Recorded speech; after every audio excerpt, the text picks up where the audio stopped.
O silêncio é a coisa mais barulhenta que já experimentei. Ele não é a ausência de som, é a ausência de paz. É o zumbido constante de um circuito que queimou dentro da minha cabeça. Um alarme ensurdecedor que só eu consigo ouvir e que toca ininterruptamente desde aquela noite. O ar na sala de estar tá pesado, denso, como se fosse feito de areia molhada.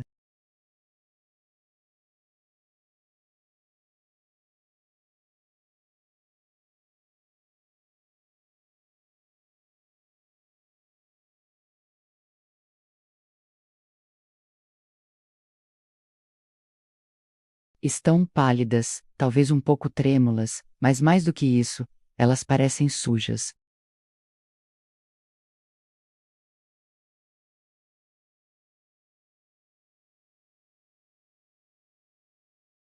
Eu traí meu marido. Essa é a verdade nua, brutal e inegável. E essa simples frase, articulada silenciosamente na cripta da minha mente, é a chave que destranca o hospício, onde estou agora confinada. Há 6 dias, eu quebrei o juramento mais sagrado que fiz na vida. Eu descartei, como se fosse um lixo insignificante, a confiança incondicional que Marco depositou em mim durante 12 anos de casamento. E agora, enquanto ele dorme pacificamente no quarto ao lado, alheio ao colapso nuclear que aconteceu no seu mundo, eu sou obrigada a encarar a montanha intransponível da minha própria miséria e a perguntar: o que eu faço agora? Devo confessar e destruir a única coisa boa que restou? Ou devo guardar esse segredo e passar o resto da minha vida construindo uma fortaleza de mentiras para proteger uma felicidade que agora sei ser completamente falsa? Essa não é uma crise de consciência fácil de resolver. Ela não se encaixa nas categorias simples de certo e errado que aprendemos na escola. É um dilema de sobrevivência e ética destrutiva. Marco e eu não éramos apenas casados, éramos pilares interligados. Construímos essa vida meticulosamente tiolo por tiolo, sobre a fundação da honestidade e do respeito mútuo. Nossa rotina era um porto seguro. Os jantares de turquifera no sofá assistindo a filmes antigos, o café da manhã na varanda aos domingos, as pequenas piadas internas que só faziam sentido para nós dois, ir a uma vida, eu percebo agora, que eu desprezei em um momento de fraqueza cega e egoísmo abissal. E o pior de tudo, eu o amo. Eu, ainda às vezes, o amo.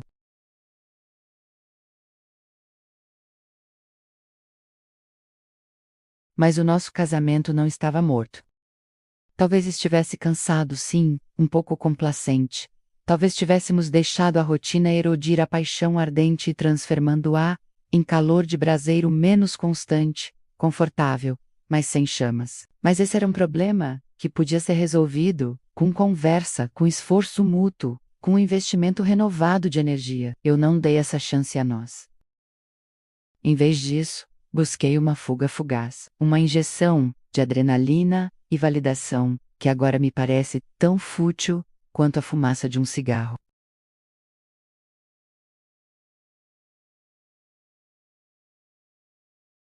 Foi em uma conferência de trabalho, a 300 quilômetros de casa. Eu estava me sentindo invisível. Marco estava sobrecarregado no escritório, e nossos últimos diálogos haviam sido puramente logísticos. Contas, supermercado, quem levaria o carro para revisão. Eu me senti vazia, como um reservatório que não era reabastecido há meses. E então, ele apareceu.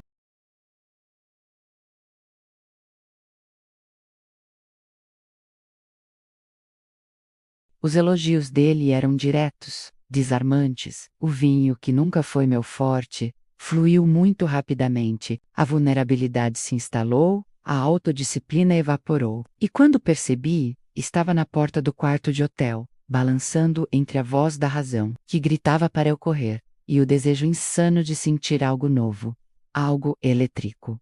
Nem que fosse por uma hora.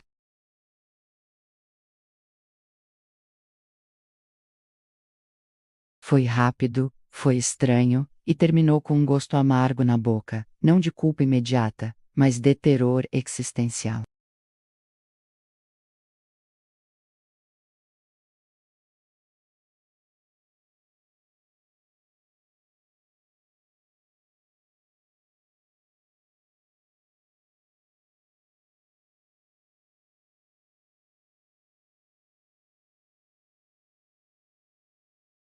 toda interação com Marco é um teste de atuação de alto risco. Quando ele me abraça pela manhã, meu corpo fica rígido. O perfume dele, que costumava ser um consolo, agora é um lembrete do meu cheiro, misturado ao de outro homem. Quando ele me pergunta sobre o dia, o simples ato de responder tudo bem exige um esforço hercúleo para manter a voz estável, para não deixar escapar a nota aguda de pânico que ressoa na minha garganta. A ansiedade é um monstro faminto que se alimenta da minha insônia. Eu passo as noites em claro listando mentalmente as provas que poderiam me incriminar. O histórico do meu celular, apesar de eu ter apagado todas as mensagens, a sombra do medo persiste, o extrato do cartão de crédito da viagem que felizmente não revela nada, e o mais perigoso de todos, o meu próprio comportamento. Eu me peguei sendo excessivamente carinhosa, numa tentativa desesperada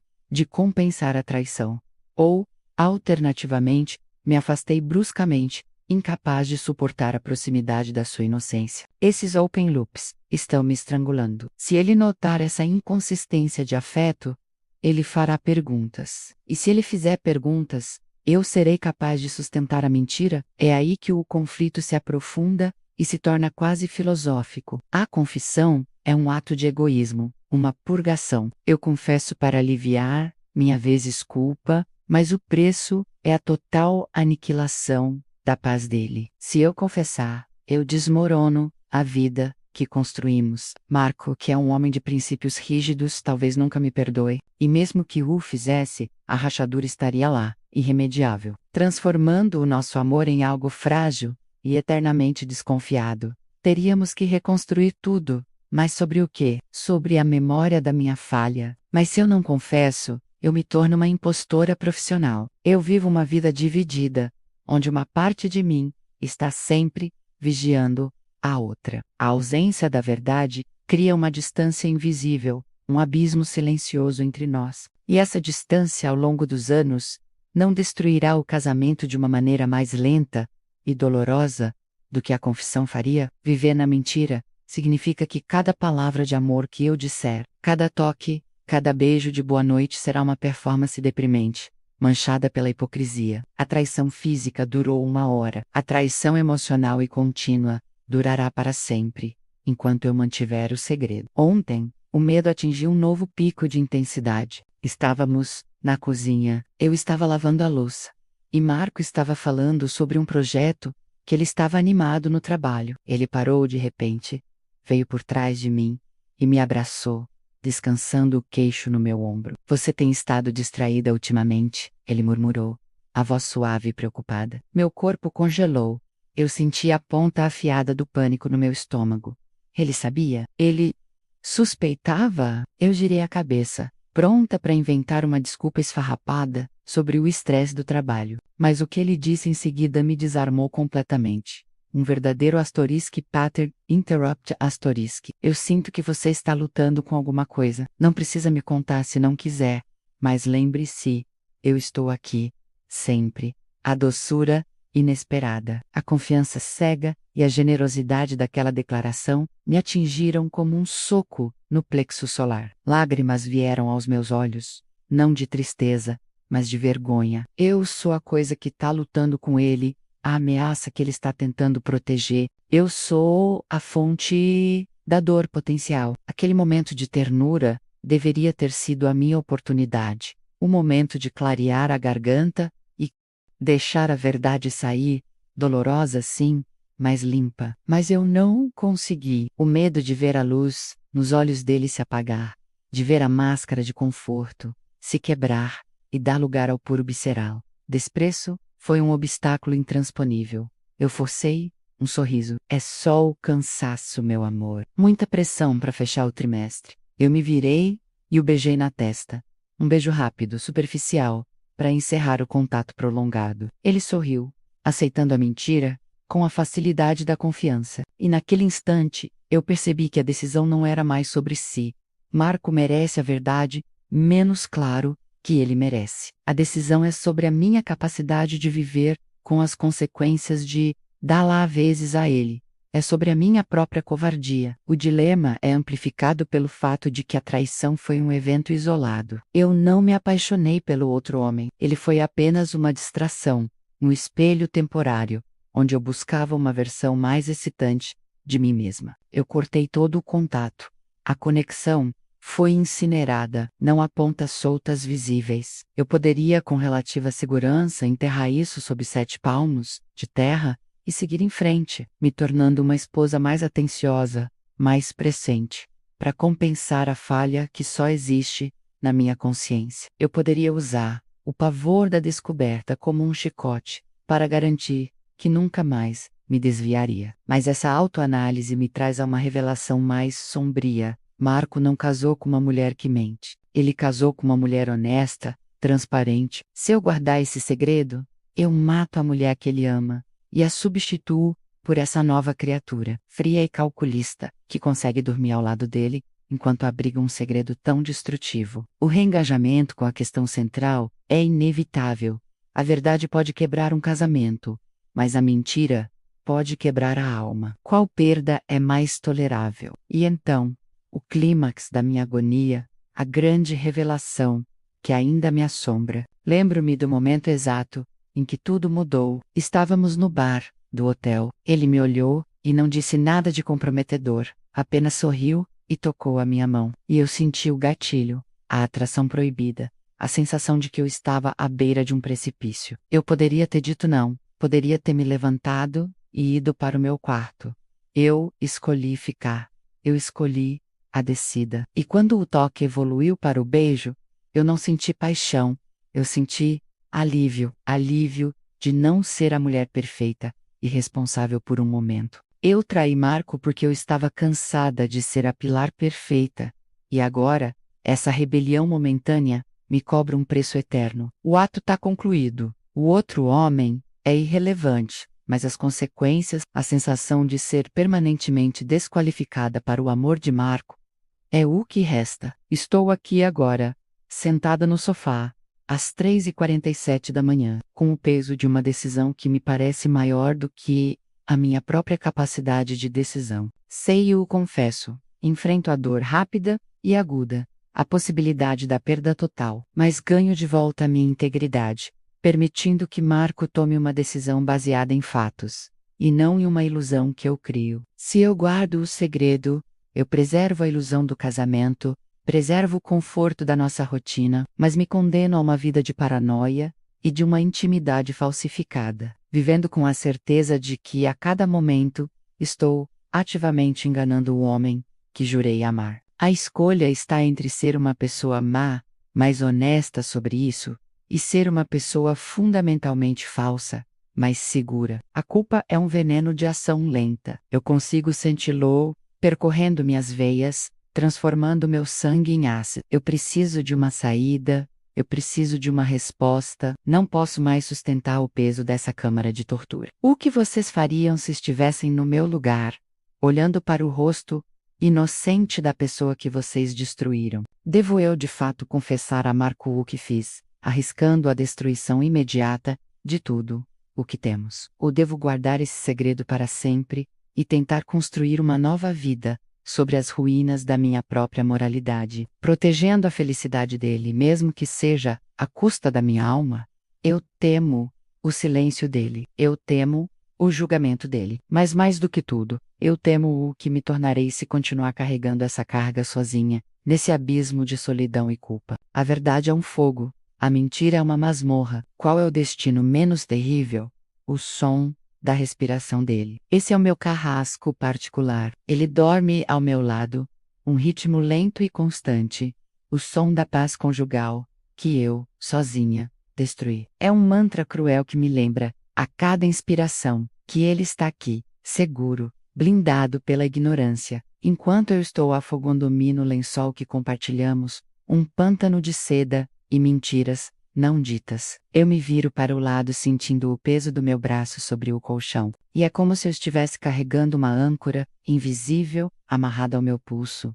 Uma âncora feita de culpa e desejo reprimido, arrastando-me para o fundo do abismo. O que me aprisiona, o que paralisa a minha garganta, quando as palavras de confissão parecem querer rasgá-la. Não é apenas o medo da perda material menos a casa, o conforto, o status, é algo infinitamente mais íntimo e perverso.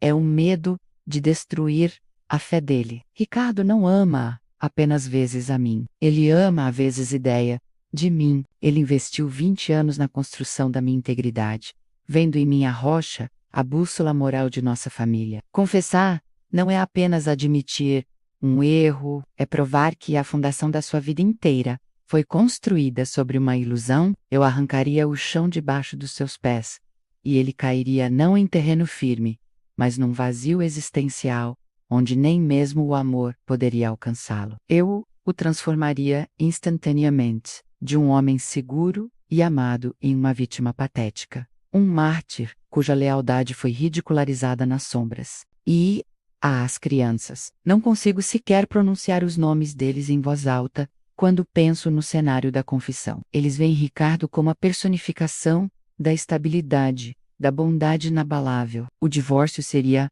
um terremoto, claro, mas a causa do divórcio, essa é a verdadeira catástrofe. Como eu explicaria que a mãe que os ensinou sobre honestidade e responsabilidade foi a mesma que traiu a confiança mais fundamental? O segredo, se guardado, é uma tortura para mim, mas é um escudo para eles. Um escudo feito de silêncio, mas que mantém a estrutura familiar intacta, preservando a inocência deles por mais alguns anos, ou, talvez, para sempre. E eu me pergunto, a minha dor individual, a minha necessidade de purgação moral, vale a pena o sofrimento generalizado que causaria? Ou será que o amor, o verdadeiro amor altruísta, exige que eu me condene a esta prisão silenciosa para preservar a felicidade dos outros? O outro Leo, ele é o fantasma que insiste em assombrar os cantos mais escuros da minha mente. Ricardo é a luz do dia, a segurança do porto, a previsibilidade dos ciclos. Leo era a tempestade inesperada, a eletricidade bruta que eu pensei ter perdido para sempre sob as camadas da rotina. Nossa conexão não foi apenas física, foi um resgate momentâneo da mulher que eu fui antes de me tornar esposa e mãe. Em tempo integral, menos aquela mulher que tinha impulsos, que sentia o perigo como um afrodisíaco. Eu o bloqueei, apaguei todas as evidências, destruí meu segundo celular e o joguei num aterro sanitário distante. Mas o cheiro dele, a sensação da sua mão na minha, o riso rouco, que ecoava em carros de aplicativos noturnos. Tudo isso continua lá, gravado nas terminações nervosas. O pavor agora não é de voltar para ele, mas de ele voltar para mim. E se ele, num acesso de raiva ou de saudade, mal resolvida, decidir que tenho o direito de explodir minha vida? Essa é a vulnerabilidade que me esmaga.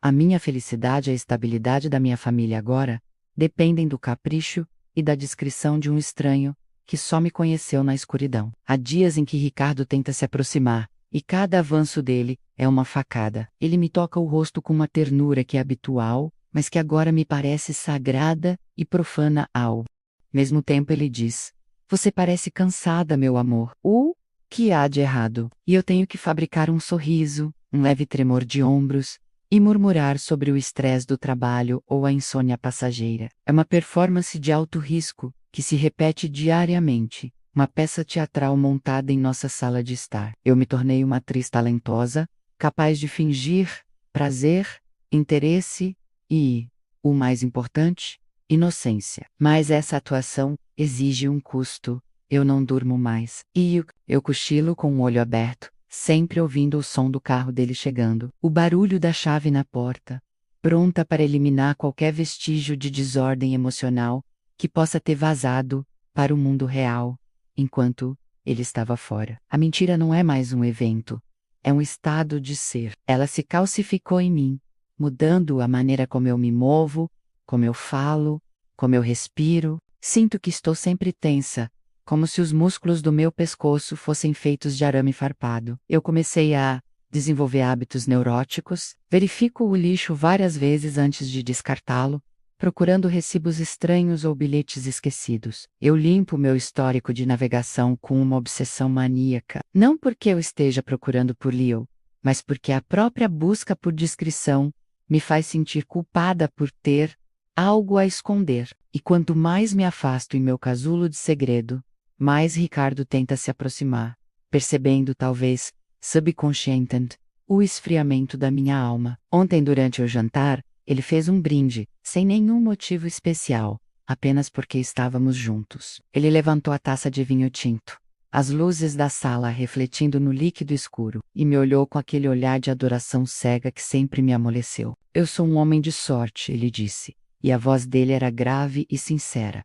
Sorte por ter encontrado você. Sorte pela nossa vida, e mais sorte ainda porque, mesmo depois de tantos anos, eu confio em você mais do que em mim mesmo. A sua lealdade é o meu maior conforto, a minha âncora.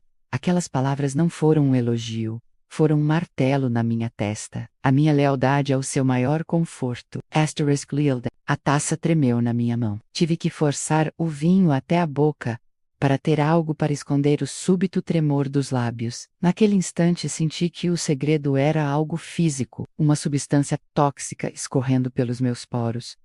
E que ele, sentado a 1 metro de distância, deveria ser capaz de cheirar a putrefação da minha alma. A vontade de gritar, de quebrar a taça na mesa e vomitar a verdade para fora, foi avassaladora. Mas eu não o fiz, eu apenas sorri. Um sorriso fino, tenso, ensaiado milhões de vezes no espelho da minha dor. O que me detém, no fundo, é a profunda e terrível injustiça da situação. Eu causei a dor, mas se eu confessar, serei a destruidora. Se eu calar, a dor é minha, mas a ilusão de paz dele permanece intacta. Eu peso constantemente os danos colaterais. Sei e o confesso.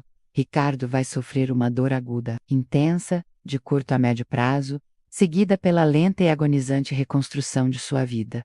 O que ele pode ou não conseguir fazer. Se eu calo, Ricardo nunca sofrerá. Viverá feliz na sua bolha, mas eu serei eternamente consumida por esta mentira, vivendo uma vida que é uma farsa permanente. A minha confissão seria um ato de egoísmo, uma busca desesperada pela minha própria absolvição, não importando o preço para os outros. O silêncio, paradoxalmente, parece o ato de amor mais sacrificial que me resta. No entanto, o silêncio tem suas próprias exigências. A ausência de verdade cria lacunas na intimidade. Ricardo tenta retomar o calor físico que tínhamos.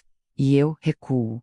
Não porque não o ame, mas porque a proximidade me aterroriza. Estar perto dele, sob o peso da nossa história e do meu crime, me faz sentir como se estivesse roubando algo precioso. É como se eu estivesse tomando café na louça mais fina dele, sabendo que acabei de quebrar e colei os pedaços de volta com super cola. E ele tá tomando o dele achando que tá tudo perfeito. A cola vai segurar, mas se ele apertar demais, se ele exigir muita transparência, o objeto se desfaz em fragmentos. A falta de intimidade genuína está começando a criar um ruído em nosso relacionamento. Um zumbido de fundo que está se tornando alto demais para ser ignorado. Ele me pergunta por que estou tão fria. Eu digo que estou estressada. Ele se oferece para me levar para jantar fora, para nos reconectarmos, e é aí que chegamos ao ponto de inflexão desta semana. Ricardo, sempre o planejador meticuloso, entrou na cozinha esta manhã, com um ar de mistério e satisfação. Ele havia reservado uma semana em um chalé isolado nas montanhas, longe da cidade, longe dos filhos, um retorno à nossa lua de mel, ele disse. Um tempo, para rejuvenescer a nossa conexão. Sem telefones, sem internet, só nós dois, ele anunciou, radiante. Pensei que seria o momento perfeito para lembrarmos porque começamos isso, para renovar, de verdade, nós. O medo me atingiu com a força de um raio. 7 dias inteiros ininterruptos de proximidade forçada e intimidade esperada. 7 dias tendo que olhar para ele, sem a distração do trabalho, sem a segurança da rotina urbana, sem a desculpa de ter que buscar as crianças. 7 dias forçada a performar a esposa que ele acredita que eu sou, sem ter como fugir para os momentos de solidão onde eu posso, pelo menos, respirar e processar a minha miséria. O chalé nas montanhas não seria um refúgio romântico. Seria uma câmara de tortura. Lá, isolada pela neve e pelo silêncio, a mentira não teria para onde correr. A ideia de ser forçada a compartilhar a cama, os passeios, o silêncio profundo das montanhas, com a pessoa que eu mais feri, enquanto ele me olha com amor incondicional, é insuportável. É neste cenário de vulnerabilidade extrema, onde a única coisa entre nós é a verdade, que o dilema se torna agudo, cortante. Eu não posso ir. O risco de que a pressão me faça explodir e confessar tudo num acesso de histeria é demasiado alto, mas eu também não posso recusar. Recusar um presente tão romântico, tão carregado de significado de recomeço, seria o sinal de alarme mais óbvio de que há algo horrivelmente errado. Seria a primeira rachadura visível no cimento que estou tentando desesperadamente manter. Então, aceitei, com um entusiasmo forçado que fez meu estômago revirar. Fingi estar encantada, agradecida, ansiosa, e agora olhando para as malas que ele trouxe do sótão, menos as malas de viagem, que simbolizam uma fuga, que para mim é uma prisão. E eu me pergunto, como chegaremos ao final desta viagem? Sairemos da renovados, com o segredo enterrado, mais fundo, sei lá, como o palco ou o clímax inevitável, para o ato final da nossa vida juntos? O tempo está se esgotando. Eu tenho que tomar a decisão final, antes de entrarmos naquele carro, antes que a paisagem da montanha se feche ao nosso redor. Guardar o segredo, ou detonar a bomba no isolamento, onde não haverá ninguém para nos resgatar dos destroços. O dilema não é se o segredo me mata, mas se devo deixar que ele mate a nós dois. E a cada segundo que passa, a dúvida cresce, engolindo minha coragem e minha razão. É uma roleta russa, onde a cada rodada, o tiro parece inevitável. Projeta. Ele está relaxado, confiante. Essa confiança me dilacera, porque ela é totalmente baseada na premissa da minha integridade. Uma premissa que eu explodi em pedaços mesquinhos e egoístas. Quando ele sorri de manhã, o sorriso dele não é para mim, a mulher complexa e falha que sou. É para a fantasia cuidadosamente curada que eu representei. E a pior parte é que, para protegê-lo dessa dor inimaginável que a verdade traria, eu tenho que continuar aperfeiçoando a performance. Tenho que ser uma atriz melhor a cada dia. E essa exaustão performática está me consumindo de dentro para fora, transformando minha essência em algo ácido e amargo. Estamos planejando a reforma do nosso terraço, discutindo quais azulejos combinam melhor com a ideia de um futuro eterno. Ele fala sobre aposentadoria, sobre viagens que faremos quando os netos chegarem, e a cada palavra de planejamento futuro que ele pronuncia, sinto um tijolo de culpa caindo sobre a minha cabeça. Como podemos construir algo novo sobre uma fundação que já está irremediavelmente rachada? O concreto da nossa vida juntos está comprometido, e só eu sei disso. O problema, o conflito que agora define cada segundo acordado, não é mais se o que fiz foi errado. Isso é um fato inquestionável, uma mancha indelével. O conflito é a guerra fria entre a minha sobrevivência e a minha alma. Meu instinto de autopreservação grita para que eu enterre isso tão fundo que nem mesmo eu consiga encontrar. Meus pulmões se fecham só de imaginar a cena da confissão.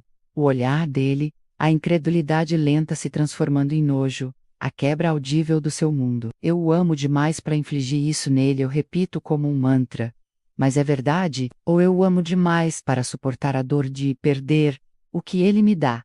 Segurança, respeito, a vida que construímos? A linha entre altruísmo e egoísmo se tornou tão fina que não consigo mais distingui-las. O segredo não está apenas me corroendo, ele está me transformando na pessoa que eu mais temia ser. Uma mentirosa crônica, uma impostora em minha própria casa. E se ele já souber, essa paranoia é o veneno mais potente. Qualquer silêncio mais longo, qualquer olhar fixo nos meus olhos, qualquer pergunta casual sobre onde eu estava na terça-feira passada, transforma-se em um interrogatório de alta pressão em minha mente. Eu analiso cada nuance do seu comportamento, buscando a rachadura, o indício de que a máscara dele também é uma performance, que ele está fingindo normalidade enquanto reúne evidências. Onde estava o meu celular? Ele viu aquela mensagem antiga? Ele notou a diferença sutil no meu cheiro, depois que voltei daquele lugar? Essa vigilância constante é mais fatigante do que a própria traição. Ela exige que eu esteja sempre um passo à frente de um inquérito que talvez nunca aconteça, mas a possibilidade de ser descoberta terroriza-me mais do que a destruição garantida de uma confissão. O segredo agora não é apenas o ato em si, mas a complexa teia de mentiras e omissões que teci para protegê-lo, e essa teia é o verdadeiro assassino do nosso casamento, mesmo que ele permaneça intacto externamente. Eu tentei compensar como eu tentei. Nas últimas semanas, tornei-me a esposa idealizada que ele merece, mas que eu nunca fui genuinamente. Preparei o jantar favorito dele, cozinhei com a atenção meticulosa de quem está tentando pagar uma dívida impossível. Iniciei a intimidade mais frequentemente, com uma urgência quase desesperada de me reconectar, de provar a ele,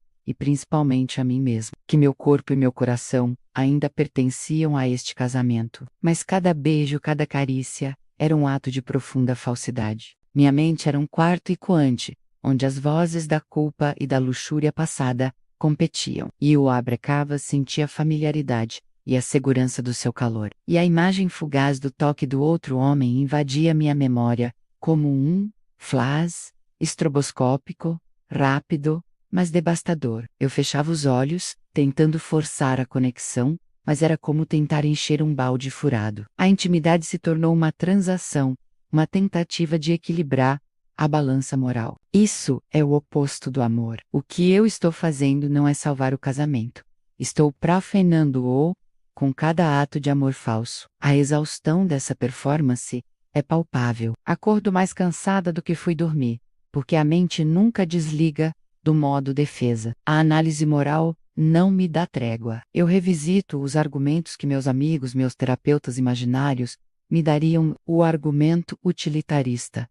Se a verdade causa mais dor do que felicidade, a mentira é o caminho mais ético. A felicidade dele, a estabilidade financeira, o bem-estar de toda a nossa rede social, dependem da minha boca fechada. O maior bem para o maior número. Este pensamento me oferece um conforto frio e temporário. É a minha única justificativa para o silêncio. Mas então, a voz da deontologia grita: a verdade é um valor intrínseco. Mentir é inerentemente errado, independentemente das consequências. Eu devo a ele a verdade, não porque ele a mereça como punição, mas porque ele a merece como ser humano, como parceiro. Ao esconder, eu não estou protegendo, estou roubando dele a sua agência.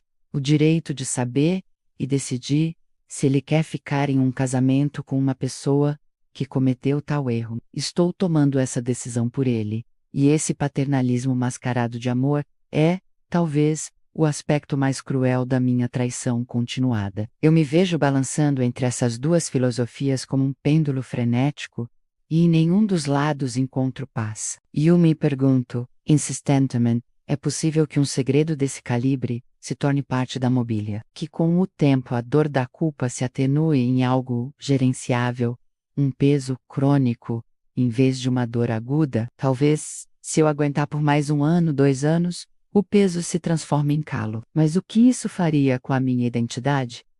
Eu me tornaria uma casca de mim mesma. Eu teria que aceitar que a única maneira de salvar a felicidade dele é sacrificar a minha integridade. E se eu fizer isso, serei capaz de olhar para ele, ou para mim mesma no espelho, e sentir algo além de repulsa? A traição foi um evento único, terrível, mas finito. O segredo, no entanto, é um evento contínuo, uma traição diária. A cada manhã que eu acordo e escolho o silêncio, eu não estou apenas mentindo sobre o passado. Estou perpetuando uma mentira sobre o presente e o futuro. Estou me comprometendo a viver uma vida inteira em estado de fraude. A pressão se acumulou tanto que na semana passada quase aconteceu o desastre. Estávamos sentados na sala, assistindo a um documentário bobo.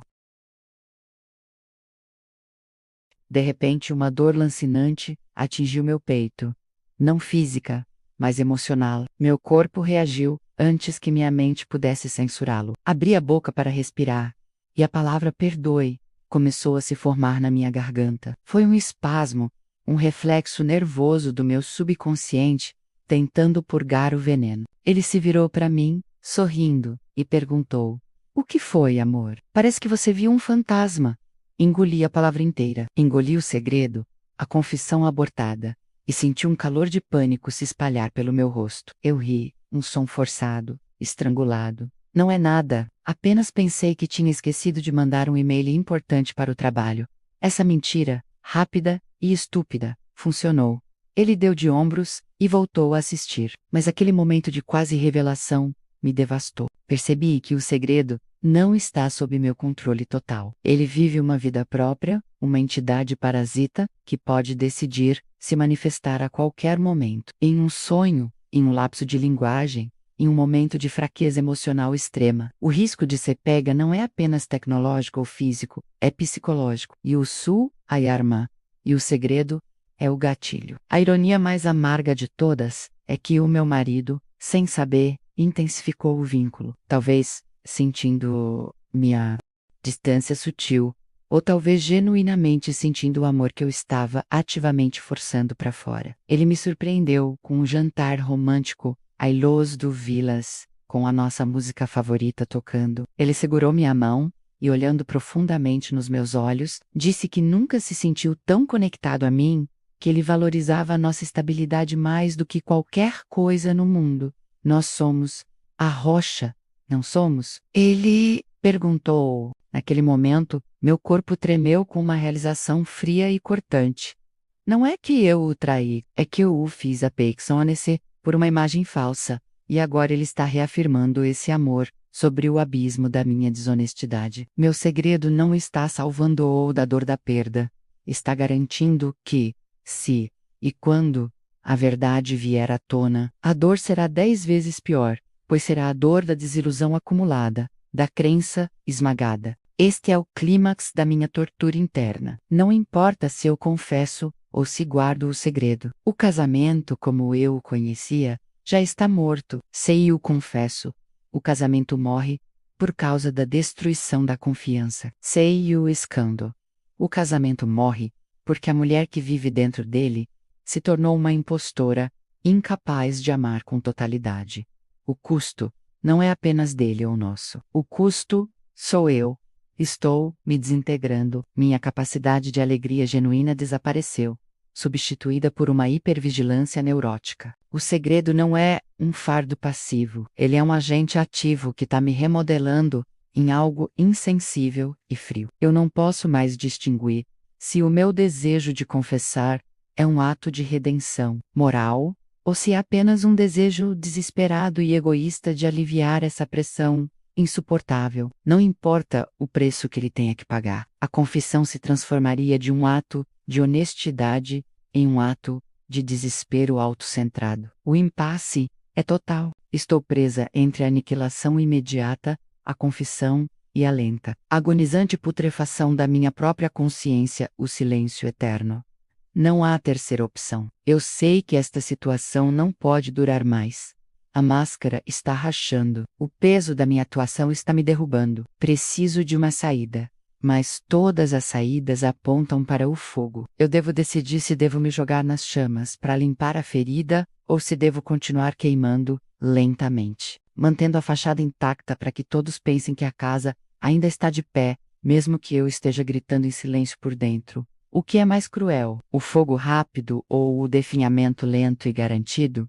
O tempo está se esgotando. E eu me pergunto, você que está ouvindo, você consegue sentir essa pressão esmagadora? O que você faria quando a única maneira de salvar a pessoa que você ama é destruindo a si mesma, no processo de se tornar uma mentirosa perfeita? Essa é a questão que me consome. A decisão tem que ser tomada, e não há caminho de volta. Ajude-me a entender. Onde está a linha? Onde o autossacrifício termina e o egoísmo começa? A linha entre a verdade destrutiva e a mentira salvadora. Eu preciso de uma resposta antes que este segredo me transforme em pó. Este é o ponto final. O abismo que eu vinha contornando por meses, talvez até anos, mas que agora me puxa com uma força gravitacional irrefreável. O peso do meu silêncio já não é mais um fardo. É uma armadura de chumbo que me sufoca, que me impede de respirar o mesmo ar que ele sem sentir a náusea da hipocrisia. A decisão está tomada, não por coragem ou por um súbito despertar moral que me tornasse digna, mas por pura e simples exaustão. Eu não consigo mais sustentar o sorriso, a mão no ombro, como foi seu dia, sem sentir que estou cuspindo veneno na água que ele bebe. A confissão não é sobre libertá-lo, é sobre a minha necessidade desesperada de parar de me autodestruir pelo medo. O segredo deixou de ser um escudo para proteger nosso casamento e se transformou na bomba relógio que eu mesma prendi em nosso peito compartilhado. Olho para a sala de estar, banhada pela luz amarela e cansada do abajur que sempre odiei, mas que ele insiste em manter. É um cenário tão doméstico, tão banal, que a violência que estou prestes a infligir parece ainda mais obscena. Ele está terminando de ler um relatório, a testa franzida em concentração, um hábito que me era irritante no início e que ao longo dos anos se tornou uma das minhas referências de lar. Ele é tão sólido, tão previsível na sua decência, e eu, em contraste, sou o caos líquido que ameaça vazar e inundar essa fundação. Eu me aproximo devagar, o copo de água na mão tremendo levemente. Cada passo é uma eternidade. Sinto o cheiro do café que ele fez horas atrás e que ainda paira no ar, um aroma que amanhã, se houver um amanhã neste formato, será para sempre manchado pela memória desta noite. Eu pigarreio, a garganta seca como areia. Ele levanta os olhos, a expressão imediatamente se suavizando em um afeto confortável, rotineiro. O olhar dele desarmado é o meu último gancho de misericórdia, a última chance de dar meia volta, engolir o pânico e deixar o segredo apodrecer em meu interior. Mas a chance passa, veloz e inalcançável. Não há como voltar. Precisamos conversar, eu digo. E as palavras soam estranhamente finas e metálicas, como se pertencessem a outra pessoa. Ele fecha a pasta, com a calma paciente de quem espera uma discussão sobre contas, ou sobre a cor da tinta da parede, nunca sobre a dissolução do universo.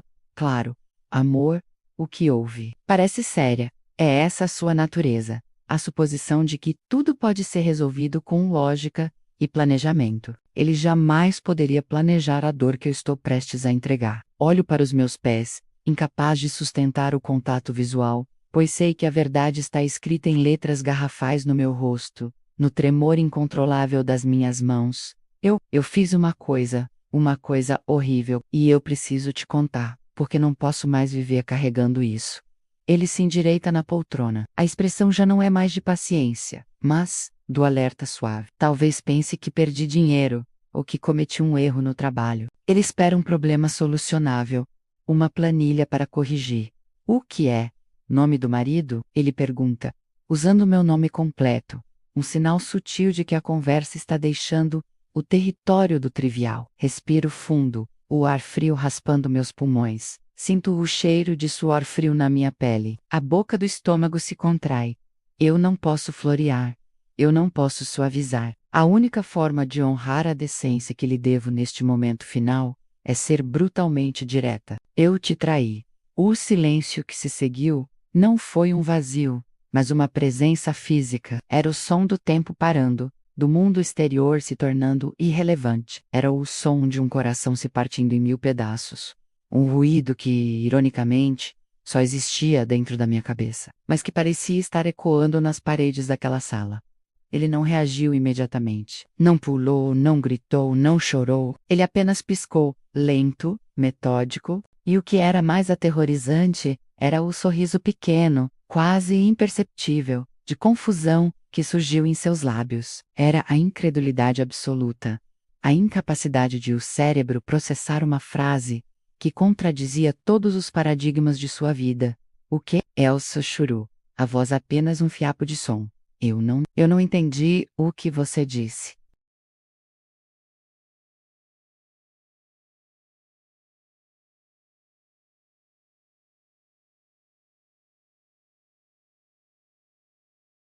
E então, o processamento aconteceu, foi como assistir a um eclipse em câmera lenta. O sangue drenou de seu rosto, deixando-o pálido e macilento.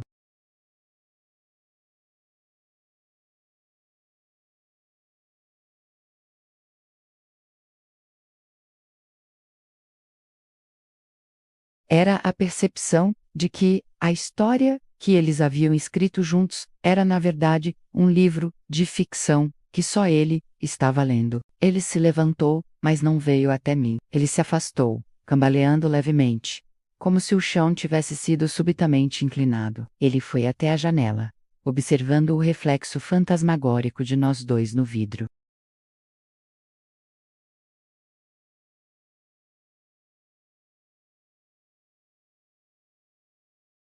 A data, o contexto, a duração breve, a burrice colossal do meu ato.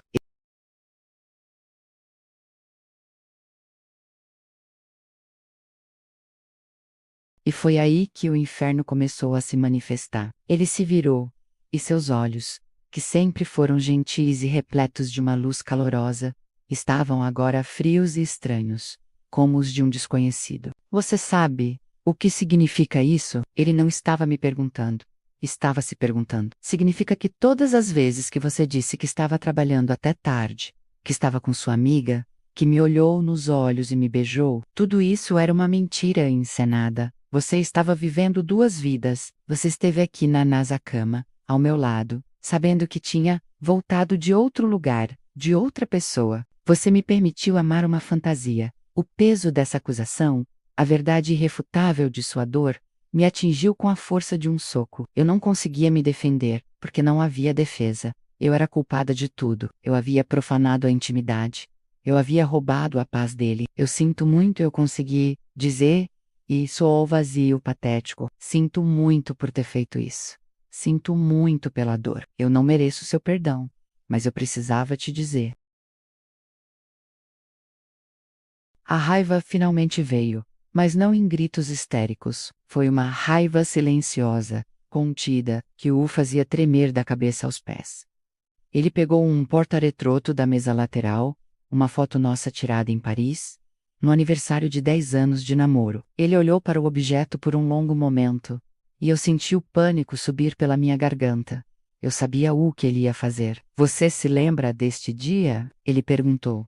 A voz rouca. Você chorou de felicidade porque eu te pedi em casamento de novo, só para provar que eu te escolheria todos os dias, de novo e de novo. Você estava mentindo naquela foto? Não me diga que você já estava pensando nele naquele dia. Por favor, diga que não. Não, eu implorei, as lágrimas finalmente jorrando, quentes e inúteis. Não naquela época. Foi muito depois. Foi quando eu estava perdida, infeliz comigo mesma. Não use a infelicidade como desculpa para o egoísmo. Ele cortou, a voz firme e letal. A infelicidade te faz buscar ajuda. Te faz buscar o diálogo. A infidelidade é uma escolha ativa de destruir a pessoa que jurou amar, para satisfazer uma carência superficial. Foi covardia. Foi você escolhendo a saída fácil, em vez de enfrentar a dificuldade de consertar o que havia entre nós. E então, ele esmagou o porta-retrato. Não contra a parede, mas o soltou no chão. O vidro estilhaçou com um som seco e definitivo. Aquele som foi o clímax da nossa história. Não era mais sobre se eu confessaria ou não. Era sobre a inevitabilidade da destruição que eu havia acionado.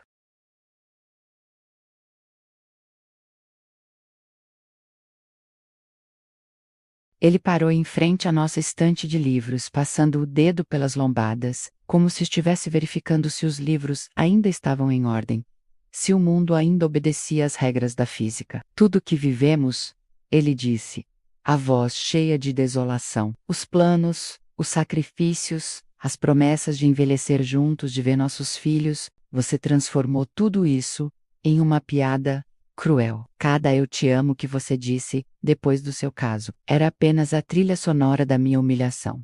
A confissão, que eu esperava que fosse um ato de libertação. A minha chance de limpar a consciência era, na verdade, o meu aprisionamento final. Ao dizer a verdade, eu perdi o direito de ter qualquer conforto. Eu perdi o direito de argumentar, de pedir, de sequer respirar perto dele, sem que a minha presença fosse uma ofensa. Eu sei que você me odeia. Eu sussurrei. Eu não te odeio, ele respondeu.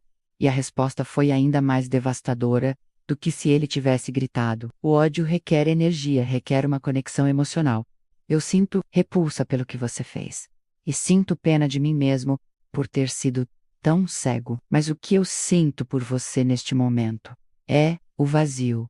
O vazio, essa palavra me atingiu mais forte do que qualquer acusação de traidora ou mentirosa. Ele estava me dizendo que eu já não existia mais para ele como a esposa, a parceira, a metade. Eu era um espectro de alguém que havia existido. E aquele espectro acabara de ser exorcizado pela verdade. Ele se dirigiu ao quarto. Eu o segui, sem saber o que faria.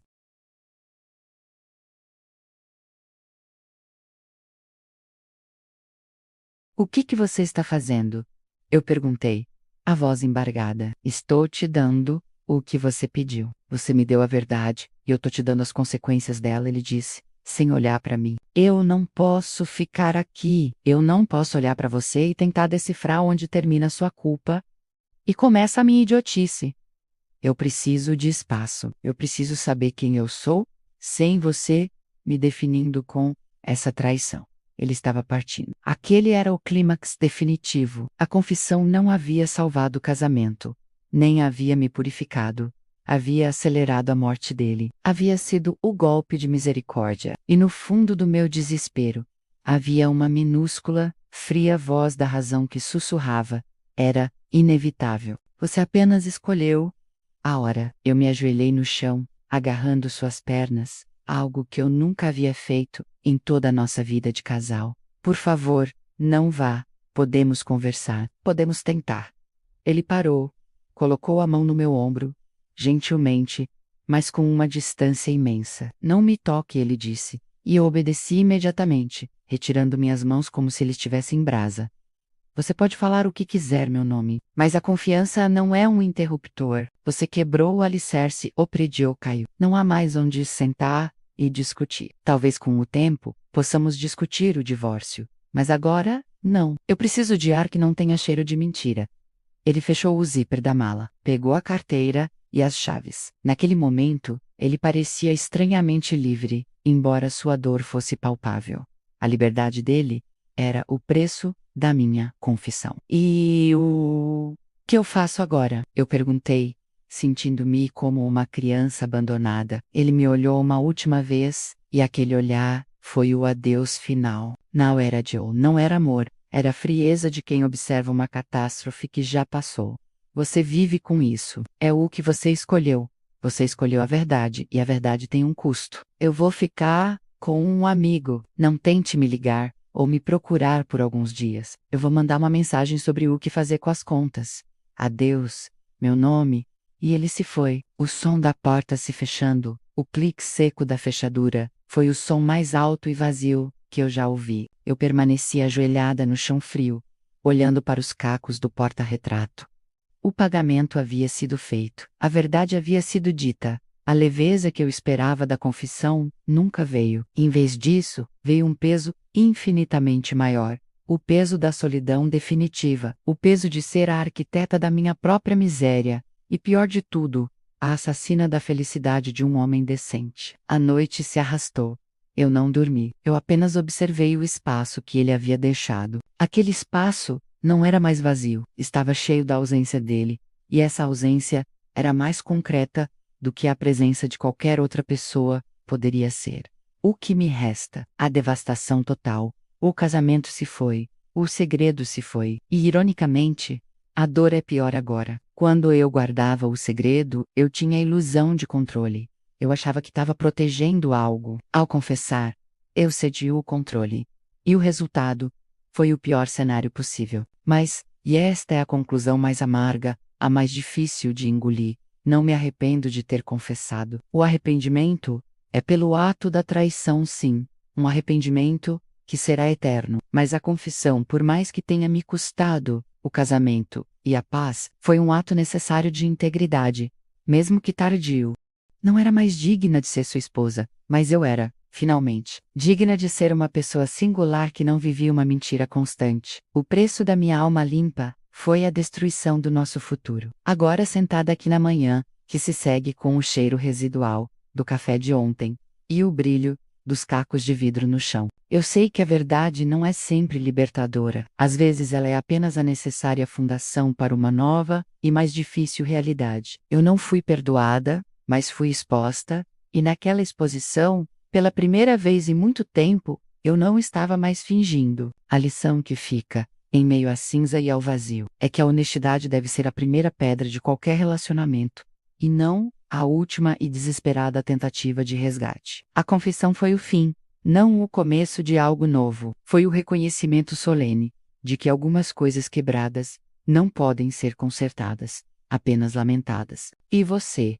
que assistiu a este drama interno se desenrolar, que pesou a balança da moralidade, que considerou o custo do segredo contra o preço da verdade. Você ainda sustenta que o silêncio seria o caminho da misericórdia, ou a dor da verdade, por mais catastrófica que seja, é o único caminho que nos permite, eventualmente, reconstruir algo autêntico, mesmo que não seja ao lado de quem amamos. Meu silêncio me destruía, lentamente. Minha confissão o destruiu de uma vez só. Qual destruição é a mais tolerável? Eu escolhi a dor aguda da verdade, e agora devo viver com a paisagem desolada que ela deixou para trás. A única coisa que resta fazer é começar a varrer os cacos.